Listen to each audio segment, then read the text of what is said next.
Hi friends, welcome to competitive exam express. അപ്പൊ നമ്മൾ കഴിഞ്ഞ ദിവസം ഒരു വീഡിയോ ഇട്ടിരുന്നു, 5 മാസം കൊണ്ട് നമുക്ക് LDC വളരെ ഈസി ആയി ക്ലിയർ ചെയ്തെടുക്കാമെന്ന് പറഞ്ഞിട്ട്. ഇത്രയാണ് 5 മാസം കൊണ്ട് നമുക്ക് ക്ലിയർ ചെയ്തെടുക്കാമെന്ന് നമ്മൾ പറഞ്ഞിരുന്നു.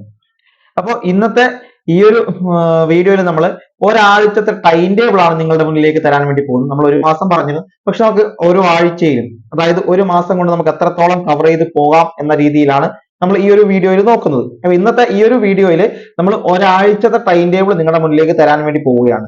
LDCക്ക് വേണ്ടിയിട്ടാണ്. 5 മാസം കൊണ്ട് വളരെ വിശദമായി നമ്മൾ പഠിച്ചു തീർക്കും, റിവിഷൻ അടക്കം നമ്മൾ തീർക്കുമെന്നാണ് നമ്മൾ പറഞ്ഞിരിക്കുന്നത്. ആ രീതിയിലുള്ള ആദ്യത്തെ ടൈം ടേബിൾ, അതായത് നമ്മൾ ഫെബ്രുവരി 1 മുതലല്ല, ഫെബ്രുവരി 5-ാം തീയതി മുതലാണ് നമ്മൾ ഈ ഒരു ക്ലാസ് അല്ലെങ്കിൽ ഈ ഒരു ടൈം ടേബിൾ പ്രകാരം ക്ലാസ് ആരംഭിക്കുന്നത്. 5-ാം തീയതി മുതൽ. അപ്പൊ ഈ ഒരു തരുന്ന കാര്യങ്ങൾ, അതായത് ഈ ടൈം ടേബിൾ പ്രകാരമുള്ള വസ്തുതകൾ നിങ്ങൾ ഏറ്റവും മികച്ച രീതിയിൽ പഠിച്ചെടുക്കുക. നിങ്ങൾക്ക് എവിടെ നിന്നൊക്കെ പോയിന്റ് കിട്ടുമോ അല്ലെങ്കിൽ നോട്ട് കിട്ടുമോ അവിടെ നിന്നൊക്കെ നിങ്ങൾ എടുക്കുക. പരമാവധി ക്ലാസ്സുകൾ നമ്മൾ നൽകാനും യൂട്യൂബിലൂടെ ശ്രമിക്കുന്നുണ്ട്. അപ്പോൾ ടൈം ടേബിൾ ആണ്, എന്നിട്ടാണ് LDCയുടെ ഒരാഴ്ചത്തെ ടൈം ടേബിൾ ആണ് നമ്മൾ നോക്കാൻ വേണ്ടി പോകുന്നത്. നമുക്ക് നോക്കാം. ഇതാണ് വീക്ക് 1 ടൈം ടേബിൾ ആണ്. ഒന്ന്, യൂറോപ്യന്മാരുടെ വരവ്. അതിൽ പോർച്ചുഗീസുകാരെ കുറിച്ചാണ് പഠിക്കേണ്ടത്. യൂറോപ്യന്മാരുടെ വരവില് ഹിസ്റ്ററിയാണ്. അതിൽ പോർച്ചുഗീസുകാരെ കുറിച്ച് എന്ത് ചെയ്യുക, ഒന്നാമത്തെ ആഴ്ചയിൽ ആദ്യം തന്നെ പഠിച്ചു വെക്കേണ്ടത് പോർച്ചുഗീസുകാരാണ്. അവരുടെ വരവ്, അവരുടെ സംഭാവനകൾ എല്ലാം, അതായത് സമഗ്രമായി പഠിച്ചു വെക്കുക. ഇത് LSGS കൂടി നമുക്ക് ഉപകാരപ്പെടും. LSGS എന്ന് പറയുമ്പോൾ തെറ്റിദ്ധരിക്കുക, ഡിഗ്രി ലെവൽ പ്രിലിംസിന് കൂടി നമുക്ക് എന്താണ് ഇത് ഉപകാരപ്പെടും എന്ന് മനസ്സിലാക്കുക. അതുപോലെ തന്നെ ഒന്നാം സ്വാതന്ത്ര്യ സമരമാണ് അടുത്തത്. 1857 ഒന്നാം സ്വാതന്ത്ര്യ സമരം. വസ്തുതകൾ ഏറ്റവും വസ്തുനിഷ്ഠമായി തന്നെ LDC പോയിന്റ് ഓഫ് വ്യൂവിൽ നിങ്ങൾക്ക് പഠിക്കാം. ഡിഗ്രി പ്രിലിംസിന്റെ പോയിന്റ് ഓഫ് വ്യൂവിൽ നിങ്ങൾക്ക് പഠിക്കാം. ഡിഗ്രി പ്രിലിംസ് എന്ന് പറയുമ്പോൾ കുറച്ചുകൂടി ഡെപ്തിലേക്ക് നമ്മൾ ഇറങ്ങി പോകണം. ഇവിടെ നിങ്ങൾ ചെയ്യേണ്ടത് SCRT പാഠപുസ്തകത്തിൽ ഇതുമായി ബന്ധപ്പെട്ട ടോപ്പിക് ഉണ്ട്, അതുകൂടി കവർ ചെയ്തുള്ള പഠനമായിരിക്കണം. റാങ്ക് ഫയൽ നിങ്ങൾക്ക് ഉപയോഗിക്കാം, അതുപോലെ SCRT നിങ്ങൾക്ക് ഉപയോഗിക്കാം. പിന്നെ എന്താണ്, നിങ്ങൾക്ക് എവിടെ നിന്നൊക്കെ മറ്റു മെറ്റീരിയൽസ് കിട്ടുമോ അവിടെ നിന്നൊക്കെ നിങ്ങൾക്ക് ഈ ഭാഗം പഠിച്ചു തീർക്കാവുന്നതാണ്. അപ്പൊ ഒന്നാം സ്വാതന്ത്ര്യ സമരവും യൂറോപ്യന്മാരുടെ വരവും അതുപോലെ വർത്തമാന പത്രങ്ങളും SCRTയിൽ വ്യക്തമായി കുറച്ചധികം പത്രങ്ങൾ തന്നിട്ടുണ്ട്. ആ പത്രങ്ങളും അല്ലാതെയുള്ള വർത്തമാന പത്രങ്ങൾ, ചരിത്രാതീത കാലം മുതൽ ഈ ഒരു സമയം വരെയുള്ള പത്രങ്ങൾ, ഇത്രയും എന്ത് ചെയ്യുക, ഈ 3 കാര്യങ്ങളാണ് ഇന്ത്യൻ ഹിസ്റ്ററിയുമായി ബന്ധപ്പെട്ട് നിങ്ങൾ പഠിക്കേണ്ടത്. ഹിസ്റ്ററിയുമായി ബന്ധപ്പെട്ട് യൂറോപ്യന്മാരുടെ വരവിൽ, പോർച്ചുഗീസുകാരെ കുറിച്ച്, ഒന്നാം സ്വാതന്ത്ര്യ സമരം, വർത്തമാന പത്രങ്ങൾ. ഇനി നമ്മൾ ജോഗ്രഫിയുടെ ഭാഗത്തേക്ക് വന്നാൽ അന്തരീക്ഷം നമുക്കറിയാം, കുറച്ചധികം പഠിക്കാനുണ്ട്. നമ്മളെ ട്രോപ്പോസ്ഫിയർ, സ്ട്രാറ്റോസ്ഫിയർ, മെസോസ്ഫിയർ, ഇങ്ങനെ ഈ കാര്യങ്ങൾ എന്ത് ചെയ്യുക, നിങ്ങൾക്ക് തെർമോസ്ഫിയർ അടക്കമുള്ള കാര്യങ്ങൾ പഠിക്കാറുണ്ട്. ആ വസ്തുതകൾ ഇവിടെ ജോഗ്രഫിയുടെ ഭാഗത്ത് SCRTയിലും അല്ലാതെ റാങ്ക് ഫയലിലായിട്ടുള്ള കാര്യങ്ങളും നിങ്ങൾ പഠിച്ചെടുക്കുക. പിന്നെ നദികളും അതുപോലെ. നദികൾ എന്ന് പറയുമ്പോൾ നമുക്ക് ഇവിടെ കേരള നദികളാണ് ആദ്യം നമ്മൾ പ്രാധാന്യം കൊടുക്കുന്നത്. കേരളവുമായി ബന്ധപ്പെട്ടാണ് നദികൾ, കേരളമാണ് നിങ്ങൾ നോക്കേണ്ടത്. കേരളവുമായി ബന്ധപ്പെട്ട നദികൾ വളരെ വ്യക്തമായി നിങ്ങൾ ഇവിടെ പഠിച്ചു പോവുക. പിന്നെ നോക്കേണ്ടത് ഉത്തര മഹാസമുദ്രമാണ്. ഉത്തര മഹാസമുദ്രവുമായി ബന്ധപ്പെട്ട വസ്തുതകൾ. ഈ 3 നമുക്ക് ജോഗ്രഫിയുടെ ഭാഗത്ത് നിന്ന് പഠിക്കാനുള്ളത്. അപ്പൊ ജോഗ്രഫിയുടെ ഭാഗത്തു നിന്നും ഈ 3 വസ്തുതകൾ, ഈ പറയുന്നത് എല്ലാം എന്താണ്, ഡിഗ്രി ലെവൽ പ്രിലിംസിന് ഉൾപ്പെട്ടതാണ്. നിങ്ങൾ മനസ്സിലാക്കണം. അന്തരീക്ഷം, നദികൾ, ഉത്തര മഹാസമുദ്രം, ഇത് ജോഗ്രഫിയുടെ ഭാഗത്ത് നിന്ന് പഠിച്ചു പോവുക. ഇനി നമ്മൾ എക്കണോമിക്സിന്റെ ഭാഗത്തേക്ക് വരുമ്പോൾ നീതി ആയോഗവും പ്ലാനിംഗ് കമ്മീഷനുമാണ് നിങ്ങൾ പഠിക്കേണ്ടത്.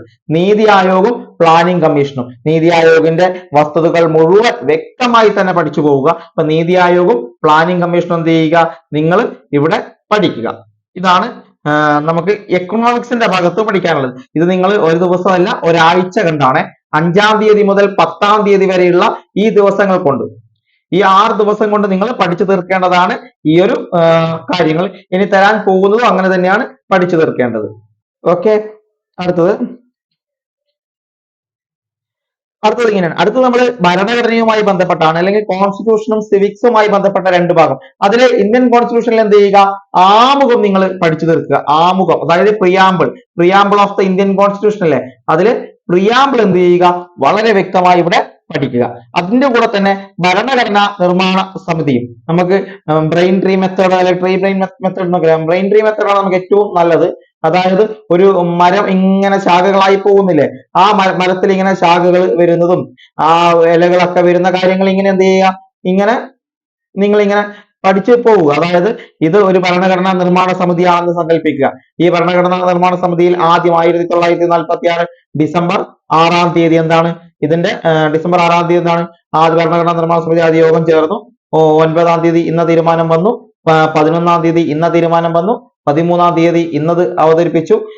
അതിനുശേഷം ഇങ്ങനെ ഓരോന്നും നമുക്ക് 1950 ജനുവരി 26 വരെയുള്ള വസ്തുതകൾ ഇങ്ങനെ ഒരു ബ്രെയിൻ ട്രീ മെത്തേഡിലൂടെ അങ്ങ് പഠിച്ചു പോയി കഴിഞ്ഞാൽ എന്ത് ചെയ്യും, വളരെ ഈസി ആയി നമ്മുടെ ആ കാര്യങ്ങൾ നമ്മുടെ മൈൻഡിലേക്ക് നിൽക്കും. അത് നിങ്ങൾ ആ രീതിയിൽ ഒന്ന് പഠിക്കുക. ഇനി പിന്നെയുള്ളത് സംസ്ഥാന സിവിൽ സർവീസിനെ കുറിച്ചാണ്. സംസ്ഥാന സിവിൽ സർവീസ് ആണ്. സിവിൽ സർവീസിനെ കുറിച്ചൊന്ന് വ്യക്തമായി പഠിച്ചു വെക്കുക എന്തൊക്കെയാണെന്ന്. കൂടാതെ സംസ്ഥാന സിവിൽ സർവീസിന് പ്രാമുഖ്യം കൊടുത്തുകൊണ്ട് പഠിക്കുക.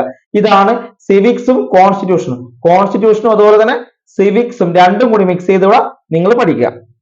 ഇനി സയൻസിലേക്ക് വന്നു കഴിഞ്ഞാൽ ഒന്ന് ജീവിതശൈലി രോഗങ്ങളാണ്. വളരെ പ്രാധാന്യമുള്ള, എല്ലാ പരീക്ഷയിലും 1-2 ചോദ്യങ്ങൾ വരുന്ന ഒരു ഏരിയ. ഏത്? ജീവിതശൈലി രോഗങ്ങൾ. അത് പഠിച്ചു വെക്കണം, വ്യക്തമായി പഠിച്ചു വെക്കുക. അതിന്റെ പല വീഡിയോസും നമ്മൾ നമ്മുടെ ചാനലിൽ ഓൾറെഡി നൽകിയിട്ടുണ്ട്. നിങ്ങൾക്ക് അത് കണ്ട് പഠിച്ച് മുന്നോട്ട് പോകാം. അല്ലെങ്കിൽ നിങ്ങൾക്ക് SSCRT അടക്കമുള്ള പാഠപുസ്തകം ഉണ്ട്. ഇന്ന് SCRT വളരെ ഇമ്പോർട്ടന്റ് ആണ് എല്ലാത്തിലും. SSCRT നോക്കാം, റാങ്ക് ഫയൽ നോക്കാം, പിന്നെ നിങ്ങൾക്ക് മറ്റെവിടെ നിന്നൊക്കെ കിട്ടും എടുക്കാം. പിന്നെയുള്ളത് ചലനമാണ്. ചലനവുമായി ബന്ധപ്പെട്ട് നിങ്ങൾ ന്യൂട്ടന്റെ ചലന നിയമങ്ങളും 3-ാം ചലന നിയമവുമാണ് പഠിക്കേണ്ടത്. ന്യൂട്ടന്റെ ചലന നിയമങ്ങൾ, അതിൽ പ്രാധാന്യം കൂടുതൽ 3-ാം ചലന നിയമം. 3-ാം ചലന നിയമം എന്ന് പറയുമ്പോൾ ഉദാഹരണ സഹിതം നമ്മൾ പഠിക്കണം. എവിടെ നിന്നൊക്കെയാണ് അതിന്റെ ഉദാഹരണങ്ങൾ, ആ ഉദാഹരണ സഹിതങ്ങൾ നമ്മൾ പഠിച്ച് ഉറപ്പിച്ചു വെച്ച് വേണം മുന്നോട്ട് പോകാൻ. പിന്നെ ലോഹസങ്കരങ്ങളാണ് കെമിസ്ട്രിയുടെ ഭാഗത്ത് നോക്കേണ്ടത്. ലോഹസങ്കരങ്ങൾ. ഈ 3 കാര്യങ്ങൾ എന്ത് ചെയ്യുക, നിങ്ങൾ സയൻസിന്റെ ഭാഗത്ത് നോക്കുക. ഓക്കെ, ജീവിതശൈലി രോഗങ്ങൾ വളരെ ഇമ്പോർട്ടന്റ് ആണ് എന്ന് നിങ്ങൾ മനസ്സിലാക്കണം. പിന്നെ നമ്മൾ നോക്കാനുള്ളത് ആനുകാലികമാണ്. 15 മുതൽ 20 മാർക്ക് വരെ, 15 മാർക്ക് ഉറപ്പായിട്ട് നമുക്കുണ്ട്. ആ 15 മാർക്ക് ലഭിക്കുന്ന ഒരു മേഖലയാണ് ആനുകാലികം എന്ന് പറയുന്നത്. ആനുകാലികത്തിൽ നിങ്ങൾ എന്ത് ചെയ്യുക, 2023 ജനുവരി മാസത്തെ ആനുകാലികങ്ങൾ ഏതൊക്കെ എടുക്കണം? PSC ബുള്ളറ്റിൻ എടുക്കണം. പിന്നെ Mathrubhumi GK and current affairs, current affairs എടുക്കണം. പിന്നെ നിങ്ങൾക്ക് ഏതാണ് നമ്മുടെ 2024 ഇയർ ബുക്ക് ഒക്കെ ഉണ്ട്. ഇയർ ബുക്ക് അതും നിങ്ങൾക്ക് ഇവിടെ ഉപയോഗപ്പെടുത്താം. 2024 ഇയർ ബുക്ക്. പിന്നെ നമ്മുടെ തൊഴിൽ പ്രസിദ്ധീകരണങ്ങൾ നമുക്കറിയാം ഏതൊക്കെയാണ്. തൊഴിൽ വാർത്തയുണ്ട്, തൊഴിൽ വീതിയുണ്ട്, തുടങ്ങിയ ഇതിന്റെ ഒക്കെ വരുന്നത്. അപ്പൊ ഇങ്ങനെ ഇത്രയും കാര്യങ്ങൾ എന്ത് ചെയ്യുക, ആ കറണ്ട് അഫയേഴ്സുമായി ബന്ധപ്പെട്ട് നിങ്ങൾ ഒരാഴ്ച കൊണ്ട് പഠിച്ചെടുക്കുക. നിങ്ങൾ ആവശ്യമുള്ള വസ്തുതകൾ മാത്രം പഠിച്ചു വെക്കുക. ഏതൊക്കെയാണോ വളരെ വ്യക്തമായി നിങ്ങൾ കുറച്ച് ദിവസം വായിക്കുമ്പോൾ തന്നെ പ്രീവിയസ് ഇയർ ക്വസ്റ്റ്യൻ പേപ്പർ ഒക്കെ നോക്കുമ്പോൾ തന്നെ അറിയാം. ഇപ്പൊ നിങ്ങൾ പ്രീവിയസ് ഇയർ ക്വസ്റ്റ്യൻ പേപ്പർ ഇതിൽ നോക്കണ്ട. പ്രീവിയസ് ഇയർ ക്വസ്റ്റ്യൻ പേപ്പർ നോക്കാനുള്ള കാര്യങ്ങളൊക്കെ നമ്മൾ നൽകും. ഏതൊക്കെ ക്വസ്റ്റ്യൻ പേപ്പർ നോക്കണം എന്നുള്ളതെല്ലാം നമ്മൾ ടൈം ടേബിൾ പ്രകാരം അങ്ങോട്ട് നൽകും. അപ്പൊ ഇത്രയും കാര്യങ്ങൾ എന്ത് ചെയ്യുക, നിങ്ങൾ ഈ ഭാഗത്തുനിന്ന് പഠിക്കുക. പിന്നെ നിങ്ങൾ പഠിക്കാനുള്ളത് അടുത്തത് കായിക രംഗത്ത് വ്യക്തിമുദ്ര പതിപ്പിച്ച കേരളത്തിലെയും ഇന്ത്യയിലെയും ലോകത്തിലെയും പ്രധാന കായിക താരങ്ങളെ കുറിച്ച് പഠിക്കുക. അവരുടെ കായിക ഇനങ്ങൾ ഏതാണ്, അവരുടെ നേട്ടങ്ങൾ, അവർക്ക് ലഭിച്ചിട്ടുള്ള ബഹുമതികൾ എന്നിവ. ആദ്യം തന്നെ കേരളത്തിലേക്ക് എടുക്കുക. നമ്മുടെ PT ഉഷ, ഷൈനി വിൽസൺ, അഞ്ജു ബോബി ജോർജ്, അതുപോലെ നമ്മുടെ IM വിജയൻ, പിന്നെ നമ്മുടെ ഒട്ടനവധി OM നമ്പ്യാർ സാർ അടക്കമുള്ള ഒരു വൺ വ്യക്തിത്വം ഉണ്ട് നമുക്ക് പഠിക്കാൻ. അങ്ങനെയുള്ള ആളുകൾ എന്ത് ചെയ്യുക, ഓരോരുത്തർക്കും സ്പെഷ്യൽ ആയിട്ട് ഓരോ പേജ് കൊടുത്തുകൊണ്ട് PT ഉഷയുമായി ബന്ധപ്പെട്ട വസ്തുക്കൾ മുഴുവൻ പഠിക്കുക.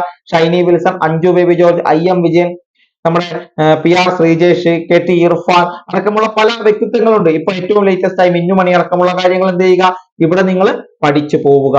അതുപോലെ ഇന്ത്യയിലെയും ലോകത്തിലെയും പ്രധാന താരങ്ങൾ, ഇന്ത്യയിൽ എന്ന് പറയുമ്പോൾ ഇപ്പം നിലവിലുള്ളത് വിരാട് കോഹ്ലി, രോഹിത് ശർമ്മ, അതുപോലെ ശുഭ്മാൻ ഗിൽ അടക്കമുള്ള ആളുകൾ എന്ത് ചെയ്യുക, ആ ഏരിയയിൽ അങ്ങ് പഠിക്കുക. ലോകത്തിലേക്ക് വരുമ്പോൾ ലയണൽ മെസ്സി, നമ്മുടെ ക്രിസ്ത്യാനോ റൊണാൾഡോ അടക്കമുള്ള ഏറ്റവും പ്രധാനപ്പെട്ട പുതിയ താരങ്ങൾ, അതുപോലെ പുതിയ വന്ന ആളുകളുണ്ട്. അവരുടെയൊക്കെ ഡീറ്റെയിൽസും കാര്യങ്ങളും പഠിക്കുക. അവർക്കൊക്കെ എന്തൊക്കെ ബഹുമതികൾ ലഭിച്ചിട്ടുണ്ട് നോക്കുക. അതുപോലെ സച്ചിൻ ടെണ്ടുൽക്കറുമായി ബന്ധപ്പെട്ട് ഭാരതത്തിൽ ലഭിച്ച ഒരേ ഒരു കായിക താരമാണ്, അത് പഠിച്ചു പോവുക. അങ്ങനെയൊക്കെ പഠിച്ചെന്ത് ചെയ്യുക, മുന്നോട്ട് പോവുക. ഓക്കെ, അതാണ് അവിടെ കലാ കായിക സാഹിത്യ സംസ്കാരത്തിൽ നോക്കാനുള്ളത്. ബാക്കി പിന്നെ വരും. ഇനി അതിന്റെ കൂടെ തന്നെ എഴുത്തുകാർ, തൂലികാനാമങ്ങൾ, അപരനാമങ്ങൾ കൂടി പഠിക്കുക. ഇത് നമുക്ക് മലയാളത്തിൽ കൂടി ചിലപ്പോൾ ആ ഒരു ഇതിൽ, മലയാളത്തിലല്ല ഇതിലാണ് ചോദിക്കുന്നത്, എന്നാൽ നമുക്ക് ഉപകാരപ്പെടും. അതിൽ എഴുത്തുകാർ, തൂലികാനാമങ്ങൾ, അപരനാമം. അതായത് എഴുത്തുകാർ, അവരുടെ തൂലികാനാമം എന്താണ്, അപരനാമം എന്താണ്, ഇത് പഠിക്കുക. കൂടാതെ പ്രധാന കഥാപാത്രങ്ങളും കൃതികളും ഏതൊക്കെയാണെന്ന് പഠിച്ചു വെക്കുക. ഉറപ്പായിട്ടും ചോദ്യം വരുന്ന മേഖലയാണ്. കഥാപാത്രങ്ങളും കൃതികളും അല്ലെങ്കിൽ എഴുത്തുകാർ, തൂലികാനാമങ്ങൾ, അവരനാമങ്ങൾ, ഇതുകൂടി എന്ത് ചെയ്യുക, ഈ ഒരു ഏരിയയിൽ പഠിച്ച് പോവുക. ഇനി ഐടിയുമായി ബന്ധപ്പെട്ട് നമുക്ക് ഇൻപുട്ട് ഡിവൈസസും ഔട്ട്പുട്ട് ഡിവൈസസും വളരെ വ്യക്തമായി പഠിക്കുക. ഇൻപുട്ട് ഡിവൈസസും ഔട്ട്പുട്ട് ഡിവൈസസും രണ്ടും വളരെയധികം പഠിച്ചു തീർക്കാനുള്ള ഏരിയ ഒന്നല്ല, വളരെ സിമ്പിൾ ആയിട്ട് പഠിച്ചു തീർക്കാം. മെമ്മറി ഡിവൈസസ് കൂടി ഉണ്ട്, നമുക്ക് അടുത്തൊരു ടോപ്പിക്കിലാണ് ആഴ്ചയാണ് നമ്മൾ പറയുന്നത്. അപ്പൊ അത് മൂന്നും ആകുമ്പോഴത്തേക്ക് നിങ്ങൾക്ക് 1-2 മാർക്ക് ഈ ഒരു ഏരിയയിൽ തന്നെ കേന്ദ്രീകരിച്ച് ലഭിക്കുന്നതായിരിക്കും. അടുത്തത് നമ്മുടെ ആക്ട് ആണ്. അതിൽ വിവരാവകാശ കമ്മീഷൻ ആണ് സുപ്രധാന നിയമങ്ങളിൽ. വിവരാവകാശ കമ്മീഷൻ ഏതൊക്കെ ഇൻഫർമേഷൻ എക്സംപ്റ്റ്, അതായത് വിവരാവകാശ കമ്മീഷന്റെ പരിധിയിൽ വരാത്ത കാര്യങ്ങൾ, പിന്നെ ഇൻഫർമേഷൻ കമ്മീഷൻ മാസ് അവരുടെ അധികാരവും ചുമതലകളും എന്തൊക്കെയാണ്, അതൊക്കെ എന്ത് ചെയ്യുക, ഇവിടെ പഠിക്കുക. അതായത് വിവരാവകാശ കമ്മീഷണറെ ഏറ്റവും വസ്തുനിഷ്ഠമായി ആധികാരികമായി തന്നെ പഠിച്ചു പോവുക. ഇതൊക്കെ നമുക്ക് എന്താണ് ഒരു മെമ്മറി ട്രിക്കിലൂടെയൊക്കെ നമുക്ക് പഠിച്ചെടുക്കാം. അല്ലെങ്കിൽ നമുക്ക് എന്ത് ചെയ്യുക, മൈൻഡ് മാപ്പ് ഒക്കെ സെറ്റ് ചെയ്ത് ഇത് പഠിച്ചു പോവുക. മൈൻഡ് മാപ്പ് സെറ്റ് ചെയ്താണ് കുറച്ചും കൂടി നല്ലത്. കറക്റ്റ് ആയിട്ട് നമുക്കത് മനസ്സിൽ നിൽക്കും. ആദ്യം നടുക്ക് റൈറ്റ് ടു ഇൻഫർമേഷൻ 1993 അടക്കമുള്ള കാര്യങ്ങൾ ഇങ്ങനെ അങ്ങ് പോവുക. എന്തൊക്കെയാണ് എന്നുള്ളത് വളരെ വ്യക്തമായി ആ ഒരു ചെറിയ മൈൻഡ് മാപ്പിൽ വളരെ പ്രധാനമായും പേസ് ചോദിക്കാൻ സാധ്യതയുള്ളത് പഠിക്കുക. എല്ലാത്ത കാര്യങ്ങളും നോട്ട്, നമ്മൾ എന്തൊക്കെയാണ് എക്സംപ്റ്റ് എന്തൊക്കെയാണ്, അതുപോലെ കമ്മീഷന്റെ അധികാരങ്ങളും ചുമതലകളും എന്തൊക്കെയാണ് എന്നൊക്കെ വ്യക്തമായി തന്നെ പഠിച്ച് പോവുക. അതാണ് നമ്മൾ ചെയ്യേണ്ടത്. ഈ വ്യക്തത കൂടുമ്പോൾ എന്ത് ചെയ്യും, മാർക്കിന് നമുക്ക് അല്ലെങ്കിൽ നമ്മുടെ മനസ്സിൽ കിട്ടുന്ന അറിവ് കുറച്ചുകൂടി വർദ്ധിക്കും. അതുപോലെ നമുക്ക് ചോദ്യ പേപ്പറൊക്കെ കാണുമ്പോൾ വളരെ വ്യക്തമായി നമുക്ക് എഴുതാൻ സാധിക്കും. ഓക്കെ, ഇനി അടുത്തത് ഇതാണ്, എന്താണ് മാത്സിലേക്ക് നമ്മൾ എത്തി. മാത്സിലേക്ക് എത്തുമ്പോൾ സംഖ്യകളും അടിസ്ഥാന ക്രിയകളും ഭിന്നസംഖ്യകളും ദശാംശ സംഖ്യകളും നോക്കണം. അതുപോലെ ക്ലോക്കിലെ സമയവും കോണളവും. സംഖ്യകളും അടിസ്ഥാന ക്രിയകളും ഭിന്നസംഖ്യകളും ദശാംശ സംഖ്യകളും ക്ലോക്കിലെ സമയവും കോണളവും. ഇത്രയും കാര്യങ്ങൾ എന്താണ്, മാത്സ് ആൻഡ് മെന്റൽ എബിലിറ്റിയുമായി ബന്ധപ്പെട്ട് നിങ്ങൾ നോക്കണം. മാത്സ് ആൻഡ് മെന്റൽ എബിലിറ്റിയുമായി ബന്ധപ്പെട്ട് സംഖ്യകളും അടിസ്ഥാന ക്രിയകളും ഭിന്നസംഖ്യകളും ദശാംശ സംഖ്യകളും ക്ലോക്കിലെ സമയവും കോണളവും. ഇതെല്ലാ ദിവസവും റിവിഷനുള്ള ദിവസങ്ങൾ പോലും എന്ത് ചെയ്യുക, ഈ മാത്സുമായി ബന്ധപ്പെട്ട വർക്കൗട്ട് ചോദ്യങ്ങളും കാര്യങ്ങളും ഒക്കെ നിങ്ങൾ പഠിക്കണം. നിങ്ങൾക്ക് എവിടെ നിന്നൊക്കെ ചോദ്യങ്ങൾ പ്രീവിയസ് ഇയറിൽ നിങ്ങൾക്ക് PYQ ചോദ്യങ്ങൾ ഇതുമായി ബന്ധപ്പെട്ട് കിട്ടും. തൊഴിൽ പ്രസിദ്ധീകരണങ്ങളിൽ നമുക്ക് ഇതുമായി ബന്ധപ്പെട്ട മോക്ക് ടെസ്റ്റ് അടക്കം കിട്ടും. പരമാവധി എവിടെ നിന്നൊക്കെ നമുക്ക് കിട്ടുമോ അതൊക്കെ എന്ത് ചെയ്യുക, ഇവിടെ എടുത്ത് നമുക്ക് ഉപയോഗിക്കാം. പിന്നെ ഇംഗ്ലീഷിലേക്ക് വരുമ്പോൾ types of sentences and interchange of sentences, അതുപോലെ ആന്റോണിംസും ഫ്രേസൽ വെർബ്സും. ഇത്രയുമാണ് ഇംഗ്ലീഷിന്റെ ഭാഗത്ത് നിന്ന്. ടൈപ്സ് ഓഫ് സെന്റൻസസും ആൻഡ് ഇന്റർചേഞ്ച് ഓഫ് സെന്റൻസസ് പഠിക്കണം, ആന്റോണിംസ് പഠിക്കണം, ഫ്രേസൽ വെർബ്സ്. ഈ ആന്റോണിംസും ഫ്രേസൽ വെർബ്സ് ഒക്കെ നിങ്ങൾ ഡെയിലി പഠിക്കണം. അത് ഒരാഴ്ചത്തേക്ക് മാത്രമല്ല. ഈ ആന്റോണിം, സിനോണിം, ഫ്രേസൽ വെർബ്സ് എന്നൊക്കെ പറയുന്നത് ഒരാഴ്ച കൊണ്ട് നമുക്ക് പഠിച്ചു തീർക്കാൻ പറ്റുന്ന കാര്യങ്ങളല്ല. എല്ലാ ദിവസവും നമ്മൾ ഇതുമായി ബന്ധപ്പെട്ട് മുന്നോട്ട് പോകുമ്പോൾ മാത്രമേ നമുക്കിത് പഠിക്കൂ. നമ്മൾ അടുത്ത ദിവസം മുതൽ തന്നെ ഇത് നമ്മൾ വൈകിക്കുന്നില്ല, ഇന്ന് മുതൽ തന്നെ എന്ത് ചെയ്യാണ്, കുറച്ചധികം ഫ്രേസൽ വെർബ്സും ആന്റോണിംസും സിനോണിംസും നിങ്ങളുടെ മുന്നിലേക്ക് നമ്മൾ എത്തിക്കും. അതായത് ഫ്രേസൽ വെർബ്സ് എങ്ങനെ എന്താണെന്നുള്ള വിശദീകരണം 1-2-3 ഫ്രേസൽ വെർബ്സ് ഒരുപാട് നമ്മുടെ മൈൻഡിലേക്ക് കയറ്റുമ്പോൾ നമുക്ക് പഠിക്കാൻ പോകില്ല. പക്ഷെ അന്ന് തന്നെ പഠിച്ചു പോകണം. ഈ ആന്റോണിംസ് ചിലപ്പോ 3 അല്ലെങ്കിൽ 5 ആന്റോണിംസ്, 5 സിനോണിംസ്, 3-4 ഫ്രേസൽ വെർബ്സ്, ഇങ്ങനെ നമ്മൾ എന്ത് ചെയ്യുക, നിങ്ങളുടെ മുന്നിലേക്ക് എത്തിക്കും. അത് നിങ്ങൾ പഠിച്ചു പോവുക. അപ്പൊ ഈ കാര്യങ്ങളൊക്കെ ഇംഗ്ലീഷിന്റെ ഭാഗത്ത് നോക്കുക. ഇനി മലയാളത്തിലേക്ക് വന്നു കഴിഞ്ഞാൽ പദശുദ്ധിയും വാക്യശുദ്ധിയുമാണ് വളരെ പ്രാധാന്യത്തോടെ കൂടി പഠിക്കേണ്ടത്. പരീക്ഷയിൽ 2 മാർക്ക് നമുക്ക് ഇവിടെ തന്നെ ലഭിക്കും. പദശുദ്ധിയും വാക്യശുദ്ധിയും രണ്ടും എന്ത് ചെയ്യുക, വളരെ വ്യക്തമായി പഠിച്ചു നോക്കുക. PYQ ഒക്കെ നോക്കി തന്നെ നമുക്ക് മുന്നോട്ട് ഈ ഒരു കാര്യത്തിൽ പോകാൻ വേണ്ടി സാധിക്കണം. PYQ നോക്കാം, PSC ബുള്ളറ്റിന്റെ പഴയ കാലങ്ങളിലൊക്കെ വാക്യശുദ്ധിയും പദശുദ്ധിയുമായി ബന്ധപ്പെട്ട കാര്യങ്ങളുണ്ട്, അത് പഠിച്ചു പോവുക. ഇങ്ങനെ എന്ത് ചെയ്യുക, ദിനം പ്രതി എന്നോണം നിങ്ങൾ പോവുക. മലയാളത്തിൽ ഒരു ദിവസം ഇത്ര മാത്രം എന്ന് നമുക്ക് പറയാൻ പറ്റില്ല. പര്യായം പഠിക്കാം, ഒരുപാടുണ്ട് പഠിക്കാൻ, അത് പഠിക്കണം. വിപരീത പദം പഠിക്കാനുണ്ട്, അങ്ങനെയുള്ള പല കാര്യങ്ങൾ നമുക്ക് പഠിക്കാനുണ്ട്. അതൊക്കെ എല്ലാ ദിവസവും ആവർത്തിക്കേണ്ട അല്ലെങ്കിൽ അനുവർത്തിക്കേണ്ട കാര്യങ്ങളാണ്. അത് തന്നെ പഠിച്ചു പോവുക. അപ്പൊ ഇത്രയും കാര്യങ്ങൾ എന്ത് ചെയ്യുക, നിങ്ങൾ പഠിച്ചു പോവുക. ഇത്രയും വസ്തുതകളാണ് എന്ത് ചെയ്യുക, നമ്മൾ നിങ്ങളിലേക്ക് എത്തിക്കുന്നത്. അതായത് ഫെബ്രുവരി 5 മുതൽ 10 വരെയാണ് നമ്മൾ ഈ കാര്യങ്ങൾ തരുന്നത്. ഈ 5 മുതൽ 10 വരെ, അതായത് നിങ്ങൾക്ക് വേണം ഇന്ന് മുതൽ പഠിച്ചു തുടങ്ങാം. ഇത് കുറച്ചധികം ഉണ്ടെന്ന് നിങ്ങൾക്ക് തോന്നുന്നു, ഇന്ന് മുതൽ പഠിച്ചു തുടങ്ങാം. നിങ്ങൾ 5 വരെ കാക്കണ്ട. പക്ഷേ 10-ാം തീയതി വരെ മാത്രമേ നിങ്ങൾ പഠിക്കാവൂ. 11-ാം തീയതി ഞായറാഴ്ച നിങ്ങൾ ഇത് നിർബന്ധമായും റിവിഷൻ ചെയ്തിരിക്കണം. ഈ 5 മുതൽ 10 വരെ പഠിച്ച മുഴുവൻ വസ്തുതകളും 11-ാം തീയതി ഞായറാഴ്ച മുഴുവൻ കാര്യങ്ങളും ഒറ്റ ദിവസം കൊണ്ട് റിവിഷൻ ചെയ്തിരിക്കണം. പഠിച്ചു മറന്നുപോയവ വീണ്ടും മനസ്സിലേക്ക് കൊണ്ടുവരണം. മനസ്സിൽ ഉറപ്പിച്ച് നിർത്തി ശേഷം മാത്രമേ മുന്നോട്ട് പോകാവൂ. അതുപോലെ നമുക്ക് ഉറപ്പുണ്ട് നമുക്കിത് പഠിച്ചതാണ് എന്നുള്ള കാര്യങ്ങൾ നിങ്ങൾക്ക് അത് അവോയ്ഡ് ചെയ്യാം. അറിയാത്ത കാര്യങ്ങൾക്ക് പ്രാധാന്യം കൊടുക്കുക. അതുപോലെ 7-ാം തീയതി ഉണ്ട്. 7-ാം തീയതി ഉച്ച മുതൽ എന്ത് ചെയ്യണം? നിങ്ങൾ റിവിഷൻ ആയിരിക്കണം. 7-ാം തീയതി ഉച്ചയ്ക്ക് ശേഷം മുതൽ റിവിഷൻ ആയിരിക്കണം. ഓക്കെ, 7-ാം തീയതി ഉച്ച മുതൽ അപ്പോ റിവിഷൻ ആയിരിക്കണം എന്ന് ചിന്തിക്കുക. അതായത് 3 ദിവസം 5-നും 6-നും പഠിക്കുക, 7-ാം തീയതി ഉച്ച വരെ പഠിക്കുക, ഉച്ചയ്ക്ക് ശേഷം അത്രയും കാര്യങ്ങൾ റിവൈസ് ചെയ്തെടുക്കുക. അതിനുശേഷം 11-ാം തീയതി എന്ത് ചെയ്യുക? നിങ്ങൾ മുഴുവൻ സമയം റിവിഷന് വേണ്ടി തന്നെ വിനിയോഗിക്കുക. 7-ാം തീയതിയുടെ പ്രത്യേകത നമുക്കറിയാം. ലാസ്റ്റ് ഗ്രേഡിന്റെ പരീക്ഷ നടക്കുകയാണ്, യൂണിവേഴ്സിറ്റി ലാസ്റ്റ് ഗ്രേഡിന്റെ പരീക്ഷ നടക്കുകയാണ് 7-ാം തീയതി. അപ്പോൾ ഒരു 4 മണിക്ക് മുതൽ എന്ത് ചെയ്യുക? നിങ്ങൾ ആ ചോദ്യ പേപ്പർ കൂടി ഒന്ന് വിശകലനം ചെയ്യുക. ലാസ്റ്റ് ഗ്രേഡിന്റെ അടക്കമുള്ള ചോദ്യ പേപ്പർ നമുക്ക് പരിശോധിച്ച് തന്നെ മുന്നോട്ട് പോവുക. 7-ാം തീയതി നമ്മൾ അതുമായി ബന്ധപ്പെട്ട നമ്മൾ ഇതിന്റെ ഡീറ്റെയിൽസ്, അതായത് രാത്രിയോട് നൽകാം. രാത്രിയോട് എന്ത് ചെയ്യുക? നമ്മൾ 7-ാം തീയതി യൂണിവേഴ്സിറ്റി LGSന്റെ question paper with solved question paper നിങ്ങൾക്ക് നമ്മൾ രാത്രിയോടെ നൽകും. അപ്പൊ അതെന്ത് ചെയ്യുക? അത് രാത്രി നമുക്ക് വിശദമായി പരിശോധിക്കാം. അത് രാത്രി നിങ്ങൾ പരിശോധിച്ച് മുന്നോട്ട് പോവുക. അപ്പൊ ഇത്രയും കാര്യങ്ങൾ എന്ത് ചെയ്യുക? നിങ്ങൾ അടുത്ത ഒരാഴ്ച അനുവർത്തിച്ചു. 5-ാം തീയതി മുതൽ 10 വരെ പഠനം, 11-ന് മുഴുവൻ സമയ റിവിഷൻ, അതിനിടയിൽ 7-ാം തീയതി ഉച്ച മുതൽ എന്ത് ചെയ്യുക? അതുവരെ 2 ദിവസം പഠിച്ച കാര്യങ്ങൾ റിവിഷനായി എടുക്കുക. ഇതാണ് നിങ്ങളിപ്പോ ചെയ്യേണ്ട കാര്യങ്ങൾ. ഇത് നിങ്ങൾ കൃത്യമായി ചെയ്ത് മുന്നോട്ട് പോവുക. നിങ്ങൾക്ക് ഈ 5 മാസം കൊണ്ട് എന്ത് ചെയ്യുക? വിജയത്തിലേക്ക് എത്താൻ വേണ്ടി സാധിക്കും. ഇതൊരു തുടക്കക്കാർക്ക് മാത്രം ചെയ്യാൻ പറ്റില്ല എന്നൊക്കെ പലരും പറയുന്നത്. തുടക്കക്കാരെന്നല്ല, ആര് വിചാരിച്ചാലും ചെയ്യും. നമുക്ക് അടിസ്ഥാനപരമായി നമുക്കൊക്കെ അത്യാവശ്യ നോളജ് ഉള്ള ആൾക്കാരാണ്. അതായത് PSCയുടെ വകയിലേക്ക് നമ്മൾ ഇറങ്ങുമ്പോൾ അത്യാവശ്യ പല കാര്യങ്ങളെ കുറിച്ചും PSCയിലേക്ക് ഇറങ്ങുമ്പോൾ ഇന്ത്യയിൽ 28 സംസ്ഥാനങ്ങൾ, 8 യൂണിയൻ ടെറിട്ടറി ഉണ്ടെന്ന് നമുക്ക് ഏകദേശം അറിയാൻ വേണ്ടി സാധിക്കും. പഠിച്ചു കഴിഞ്ഞാൽ കേരളത്തിൽ 14 സംസ്ഥാനങ്ങളുണ്ടെന്നും കേരളം ഒരു സംസ്ഥാനമാണെന്നും അടക്കമുള്ള പല ധാരണകളും നമുക്കുണ്ടെങ്കിൽ നമുക്ക് ഈ സിലബസ് വെച്ച് എന്ത് ചെയ്യുക? വ്യക്തമായി പഠിക്കുക. അത് ഏതൊരു തുടക്കക്കാരും 4 മാസം കൊണ്ടൊക്കെ നമ്മുടെ PSC ലിസ്റ്റിൽ കയറി ജോലി നേടുന്ന ആൾക്കാരുണ്ട്, ആദ്യമായി തുടങ്ങുന്ന ആൾക്കാർ. അപ്പൊ ആരെയും നമുക്ക് കുറച്ച് കാണാൻ പറ്റില്ല. പലർക്കും അടിസ്ഥാനപരമായി കുറച്ചധികം കാര്യങ്ങൾ അറിയാവുന്ന ആളുകൾ തന്നെയായിരിക്കും. അവരെന്ത് ചെയ്യുക? ഈ സിലബസ് പ്രകാരം ഈ തന്നിരിക്കുന്ന കാര്യങ്ങൾ എന്ത് ചെയ്യുക? വളരെ വ്യക്തതയോടെ പഠിക്കുക. അങ്ങനെ പഠിച്ചു കഴിയുമ്പോൾ നമുക്ക് മനസ്സിലാകുക ഇന്നത് ഓക്കെയാണ്, പഠിച്ചെടുക്കാൻ വേണ്ടി സാധിക്കും. അങ്ങനെ പഠിച്ച് പോയി 5 മാസം കൊണ്ട് നിങ്ങൾക്ക് ഇവിടെ നമ്മൾ റിവിഷൻ അടക്കമാണ് നമ്മൾ നൽകുന്നത്. അതായത് ഈ ഒരു റിവിഷൻ മാത്രമല്ല, നമ്മൾ അവസാന ദിവസങ്ങൾ, മാസങ്ങളിൽ ഏകദേശം ഒരു മാസത്തിനടുത്തൊക്കെ നമ്മൾ എന്ത് ചെയ്യും? റിവിഷൻ തന്നെ ആയിരിക്കും. അപ്പൊ ആ ഒരു കാര്യം കൂടി നിങ്ങൾ ഇവിടെ പഠിച്ചു വേണം പോകാൻ വേണ്ടിയിട്ട്. അപ്പൊ വ്യക്തമായി ഈ കാര്യങ്ങൾ എന്ത് ചെയ്യുക? ഇന്ന് മുതൽ നിങ്ങൾക്ക് പറ്റുമെങ്കിൽ നിങ്ങൾ പഠിച്ചോളൂ, കുഴപ്പമില്ല. പക്ഷെ 3 ദിവസം കഴിയുമ്പോൾ ഒന്നുകൂടി റിവിഷനും ചെയ്യുക. അതായത് ഇന്ന് നമുക്കറിയാം, ഇന്ന് എത്രയാണ്? ഇന്ന് 3 ആണ്. അപ്പൊ 4-ഉം 4-ഉം ഉണ്ട്, 3-ഉം 4-ഉം ഉണ്ട്. ഇന്നും നാളെയും പഠിക്കുന്ന കാര്യങ്ങൾ നാളെ വൈകുന്നേരത്തോടെ എന്ത് ചെയ്യുക? റിവിഷൻ ചെയ്യുക. അല്ലെങ്കിൽ തിങ്കളാഴ്ച ഉച്ചയ്ക്ക് ശേഷം റിവിഷൻ ചെയ്യുക. പക്ഷെ 5 മുതൽ 10 വരെ നിർബന്ധമായി നിങ്ങൾ പഠിച്ചിരിക്കണം. ഇത് പഠിക്കുന്നവർക്ക് വേണ്ടി മാത്രമുള്ള ടൈം ടേബിൾ ആണ് എന്ന് നമ്മൾ പറഞ്ഞു. അപ്പൊ അവരെന്ത് ചെയ്യുക? വ്യക്തമായി തന്നെ പഠിച്ച് പോവുക. അപ്പൊ ഇതിൽ എന്തെങ്കിലും ഡൗട്ട് ഒക്കെ ഉണ്ടെങ്കിൽ നിങ്ങൾക്ക് കമന്റായി രേഖപ്പെടുത്താം. അതുപോലെ അടുത്ത സിലബസ് നമ്മൾ 11-ാം തീയതിയോടെ തന്നെ നിങ്ങൾക്ക് സിലബസ് അല്ല, അടുത്ത ടൈം ടേബിൾ 11-ാം തീയതിയോടെ തന്നെ നിങ്ങളിലേക്ക് എത്തിക്കുന്നതായിരിക്കും. ഓരോ ആഴ്ചയും വ്യക്തമായി പഠിച്ച് അത് മനസ്സിൽ ഉറപ്പിച്ച് നമ്മളൊരു ക്യൂസ് ഉണ്ട് ഞായറാഴ്ച. ആ ക്യൂസ് കൂടി നമ്മൾ ഈ എല്ലാ ടോപ്പിക്കും ഉൾപ്പെടുത്തി തരും നിങ്ങൾക്ക്. നമ്മുടെ കോമ്പറ്റേറ്റീവ് എക്സാം എക്സ്പ്രസ് എന്ന ടെലിഗ്രാം ചാനലിലൂടെയാണ് ആ ക്യൂസ് പ്രൊവൈഡ് ചെയ്യുന്നത്.